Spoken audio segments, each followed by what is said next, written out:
નમસ્કાર મિત્રો, હું છું નિલય ચૌહાણ.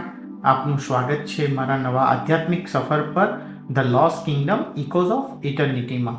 આ ફક્ત એક ચેનલ નથી, આ છે એક આધ્યાત્મિક સફર. ગુજરાતની ધરા એ ફક્ત એક ધરતી નથી, એ છે આસ્થાનું આલિંગન.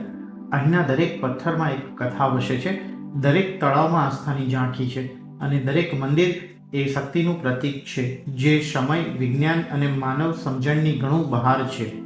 આ ચેનલમાં આપણે એ જ જગ્યા શોધીશું જ્યાં આસ્થા અને વિજ્ઞાન વચ્ચેની આ રેખા ધૂંધળી થઈ જાય છે. અહીં તમે સાંભળશો એ વાર્તાઓ જે કદાચ તમે ક્યારેય નથી સાંભળી.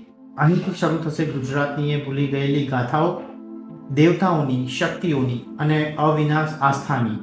તો ક્યારેક આપણે વાત કરીશું દ્વારકાના એ ડૂબેલા શહેરની, જ્યાં સમુદ્ર આજે પણ આસ્થાનો નાદ ગુંજવે છે. તો ક્યારેક જઈશું ગિરનાર અને અંબાજી જેવા સ્થળો પર, જ્યાં ધરતીની નાભીમાંથી શક્તિ સ્વરૂપે દેવતાઓ પ્રગટ થયા. દરેક એપિસોડ એક યાત્રા હશે, જ્યાં આસ્થાથી વિચાર તરફ અને વિચારમાંથી અનુભૂતિ તરફ. ક્યારેક તમે રહસ્ય અનુભવશો, તો ક્યારેક શાંતિ, તો ક્યારેક એક અદ્રશ્ય જોડાણ જે તમને તમારી જ આત્મા તરફ પાછા ખેંચશે. હું તમને આ ચેનલ પર લઈ જઈશ ગુજરાતના એ મંદિરો, પવિત્ર પર્વતો, પ્રાચીન નગરો અને આસ્થાથી ભરેલા લોકો વચ્ચે. અહીં તમે સાંભળશો એ સ્વરો જે કદાચ સદીઓથી ચૂપ છે પણ ધરતીમાં હજી ધબકે છે. ધ લોસ્ટ કિંગડમ એ ફક્ત ગુજરાતની વાત નથી, એ છે ભારતનું પ્રતિબિંબ. એ છે એ બધું જ જે તમને કેવી રીતે જીવવું એ નહીં, પણ કેમ જીવવું એ શીખવે છે.